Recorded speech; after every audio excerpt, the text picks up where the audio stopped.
Bonjour à tous, et bien nouvelle petite vidéo. Vous avez été nombreux et nombreuses à me demander une nouvelle vidéo sur les Turcastanus. Bon, je me suis dit pourquoi pas, étant donné en plus que j'ai mon premier major, que vous pouvez voir sur la mousse PVA. Donc je suis quand même assez content. J'en ai même un deuxième, je pense. Mais là, c'est un major. Celui-ci, on en est sûr. Celui-là, c'est un major. Donc voilà, la petite colonie qui se développe plutôt bien. Je viens de les nourrir, alors je vous montrerai après. Donc là, on peut voir que tout le monde se développe plutôt pas mal. Donc là, j'ai dézoomé un petit peu pour que vous puissiez voir. Donc c'est la Turcastanus qui commence à être bien connue en élevage. Il n'y en a pas encore tant que ça, mais il y en a certains qui ont des colonies déjà sympathiques, comme notamment euh, Suisse fourmi ou un Draco reptile. D'ailleurs, il fait plus de vidéos, j'espère que tout va bien pour lui. Les Turcastanus. Je vais vous refaire un petit compte rendu sur cette espèce. J'en avais déjà parlé. Donc, c'est une espèce, alors pareil, je vous fais un retour par rapport à mon expérience à moi, mon retour. Donc, c'est une espèce qui est un petit peu capricieuse dans la fondation. Mais après, ça pose pas de soucis particuliers, dirons-nous. Mais au début, oui, effectivement, c'est un peu difficile. Donc moi, quand j'ai reçu mes rennes, donc pour être honnête, j'en avais trois. Les trois ont fondé. Les trois ont eu un développement à peu près similaire. Bon, celle-ci a eu un plus gros développement. C'est celle que je m'étais gardée pour moi. De toute façon, la reine, c'était la plus jaune. J'étais toutes les trois jaunes, mais il y en avait une qui était un peu plus jaune, celle-ci.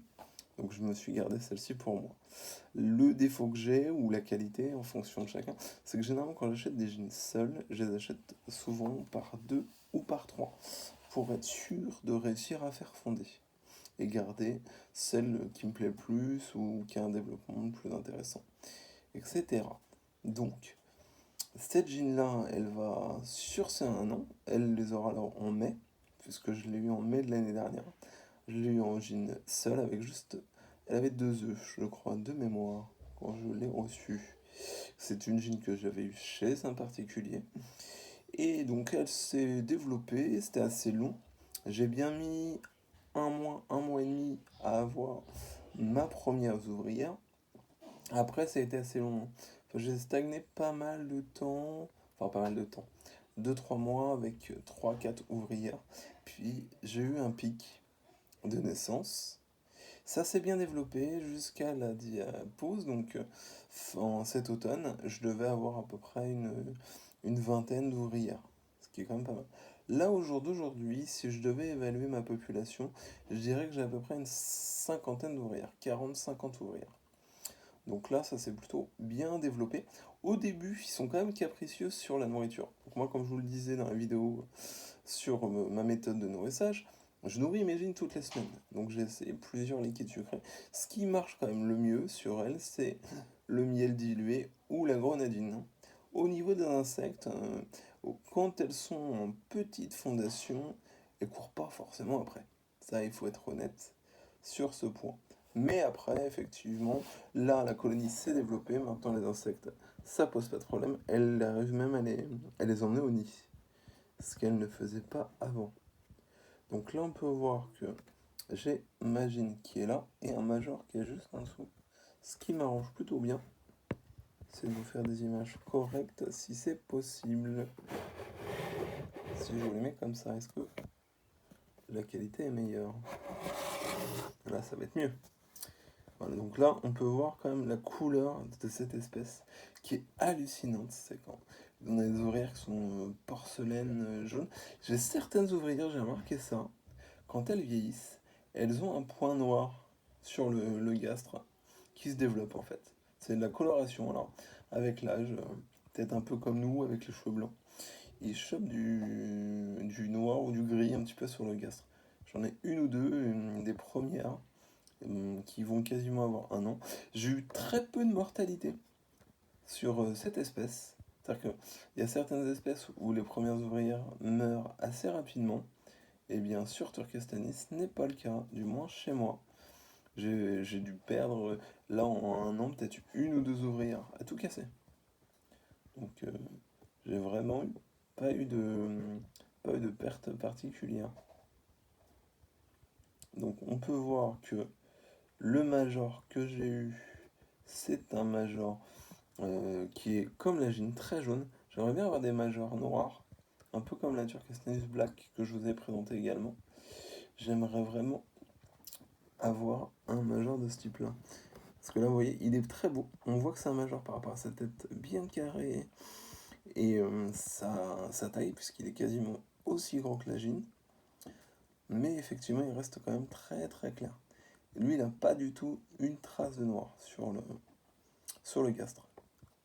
Donc ouais, ça se développe plutôt bien. Le couvain pour cette année, il est plutôt pas mal. Alors, et bizarrement, depuis... Alors, au tout début, je les maintenais dans une ADC Ikea, très connue, avec deux tubes, un sec, un humide. Et depuis que je les ai passés en inbling, puisque la colonie a quand même bien évolué, elles vont rarement dans le sec. Elles sont souvent dans les deux tubes humides, en fait. J'aurais peut-être dû alterner, mettre un humide et un sec. Parce qu'elles ont accès aux trois premiers tubes. Les autres sont bloqués. Mais elles sont souvent dans les deux premières. Est-ce qu'elles n'osent pas aller dans le troisième? Elles restent là. La gine, souvent, elle est à l'étage le plus bas, au niveau du chauffage. Quelquefois, je la trouve en balade, des fois aussi dans l'air de chasse. Je l'ai même vu se nourrir il y a peu de temps. Sortir, aller dans l'abreuvoir et taper un petit peu de miel là. C'est vrai que ça, c'est assez rigolo pour cette espèce. La gine bouge quand même pas mal, hein. Ça fait un peu comme Parius. Parius, j'avais le cas aussi de ma gine pendant la fondation avec les premières ouvrières. Elle n'hésitait pas à sortir, même des fois attaquer les insectes que je leur mettais. Donc ouais, c'est vraiment une espèce superbe. En ce moment, j'ai l'impression que cette espèce a la cote.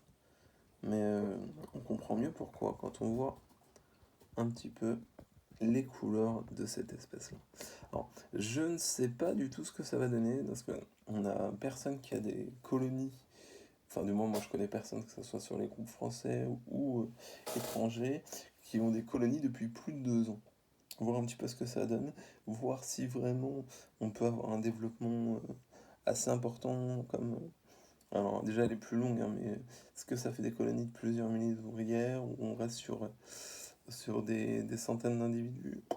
On a encore beaucoup à apprendre sur cette espèce.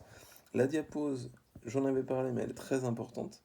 Là, c'est une diapose à faire comme si c'était une endémique, hein. Faut pas hésiter à descendre, ça a bien marché. Par contre, j'ai remarqué qu'en diapose, cette espèce reste quand même très active. Même à 8 degrés, dans l'air de chasse, ils se baladent quand même, quoi. Ça, c'est assez rigolo. Elles ne sont pas toutes léthargiques comme on peut voir certaines espèces, comme Chronontatus ou autres, toutes agglomérées les uns sur les autres. Non, elles bougent quand même, quoi, mais en diapose. Donc,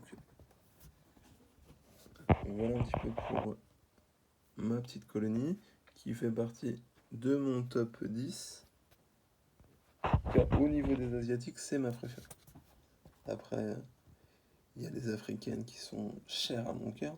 Voilà, vous voyez ce que je vous disais par rapport aux couleurs des vieilles ouvrières, j'ai un exemple typique. J'en ai une là, si on va bien la voir. Éviter de bouger comme un porc. Voilà. Vous voyez, sur le gastre, elle a une petite tache noire.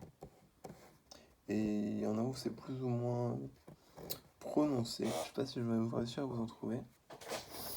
C'est de les mettre un peu plus à la lumière pour qu'on les voit mieux. Est-ce que c'est mieux comme ça? Toujours ce problème. Va vraiment falloir que je fasse du montage. Y a pas. Il va falloir que je m'y mette, que je m'efforce et essayer de vous proposer des vidéos de qualité.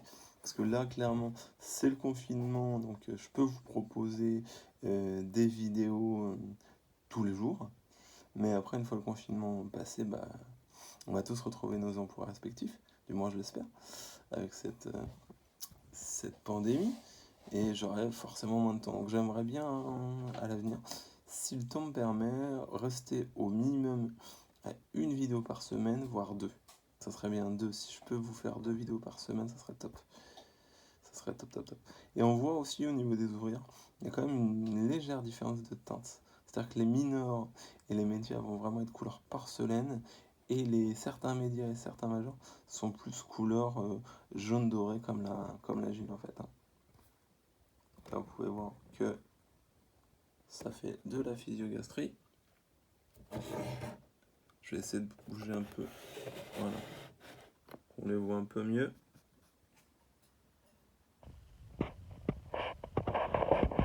Poser aussi pour que, voilà, vous pouvez voir un petit peu tout le monde.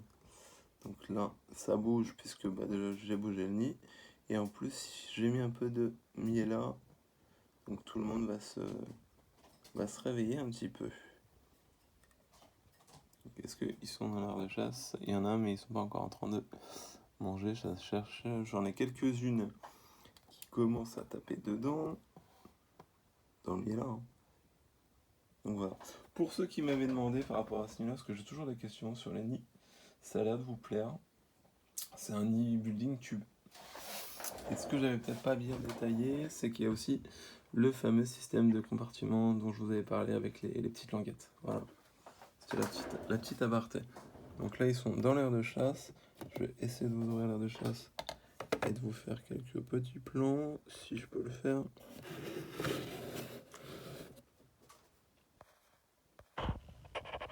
Voilà.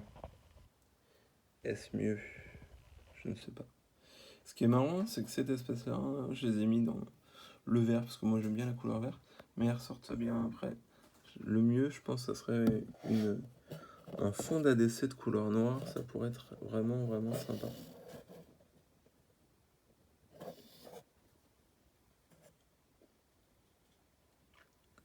Voilà. C'est une espèce qui est relativement propre. Hein.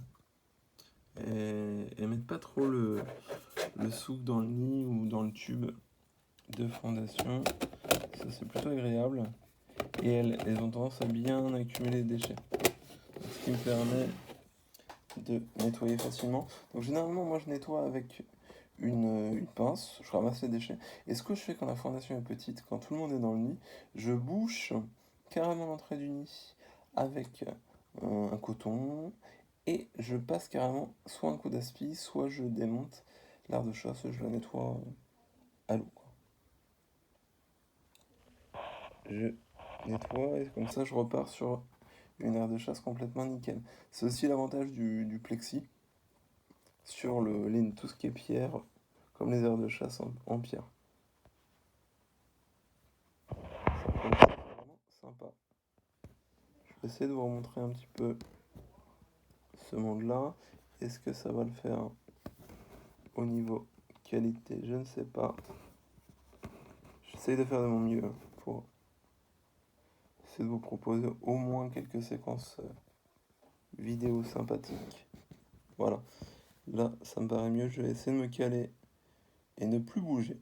Donc voilà pour cette espèce. Donc pour ceux qui voudraient se lancer sur la cure Castanus, c'est faisable. C'est juste un petit peu délicat au tout début. Mais une fois que vous avez 4-5 ouvrières, le plus dur est derrière vous. Après, nourrissage, n'hésitez pas à varier. Après, plus la colonie va grandir, moins ils seront délicats sur la nourriture. Mais au début, c'est vraiment le problème, c'est la nourriture. Et après, ça pose pas de soucis. C'est une espèce qui est quand même plutôt discrète au début. Là, elles sortent bien maintenant dans l'aire de chasse parce qu'elles sont un peu plus populeuses, mais ça reste quand même assez délicat. Donc, c'est une espèce qu'on trouve assez facilement, mais ça reste des fourmis chinoises. Donc, quand vous achetez les fourmis, il faut être sûr que ça ne provienne pas de pillage. Et ça, c'est pas toujours gagné. On peut trouver, si on trouve de bons particuliers, on peut trouver des diginesals à 35 euros et des petites fondations à une cinquantaine d'euros, ça se trouve. Voilà. Pour ces petites fourmis, là vous voyez à côté de la gine, au niveau de sa tête, il y a une grosse larve, j'espère que ça sera un beau major. Ça pourrait vraiment être sympa d'avoir un beau major. J'en ai déjà un, mais si je pouvais en avoir un plus gros encore, parce qu'on rêve tous des majors énormes, et ben peut-être parce qu'on est des mecs, c'est un complexe d'infériorité, je sais pas. Non mais c'est vrai qu'on est tous pareils, on aimerait tous avoir des majors énormes. c'est ce qui est plutôt sympa. Donc là, vous voyez, là on voit bien ce dont je vous parlais au niveau de la coloration, les fameuses taches noires. Donc il y en a certaines, c'est le gastre avec ce qu'elles ont mangé à l'intérieur, mais il y en a vraiment, c'est j'allais dire le derme, mais sur la sheeting de leur gastre, où on voit vraiment une coloration. Ce qui est rigolo aussi avec cette fourmi, c'est ses petits yeux noirs. Ça la rend super mignonne. Le fait d'avoir des petits yeux noirs comme ça, d'être couleur presque transparente, porcelaine, avec des petits yeux noirs, ça la rend vraiment mignonne comme tout. Voilà. Pour les petites Turkestanus, je vous refais un petit plan rapide sur Madame Lagine qu'on voit pas trop avec le couvain et le fameux Major. Donc, je suis assez content. Et après on peut voir les ouvrières, le couvain. Là il y a pas mal de cocons. Donc je devrais avoir, si tout se passe bien, un pic d'évolution pour les prochaines semaines. Voilà, bah, n'hésitez pas à me faire un retour. Je vous ferai la vidéo, je pense, sur les sexuels. Je sais pas si je la ferai demain ou après-demain. Et voilà quoi, essayez de vous apporter le plus de précision. Pareil, si vous avez des sujets que vous voulez que j'aborde, faut pas hésiter, hein, ou que je vous représente d'autres espèces, comme là vous l'avez fait avec la Turkestanus. J'ai eu plusieurs demandes, donc c'est pour ça que je me suis allé. Je vous refais ça. Mais si vous avez d'autres espèces que vous voulez que je vous représente parce que la première vidéo n'était pas forcément assez détaillée ou pas assez qualitative, faut pas hésiter. Je le ferai sans problème. Voilà, bah merci de m'avoir regardé. Bonne journée à tous et bon confinement. Courage.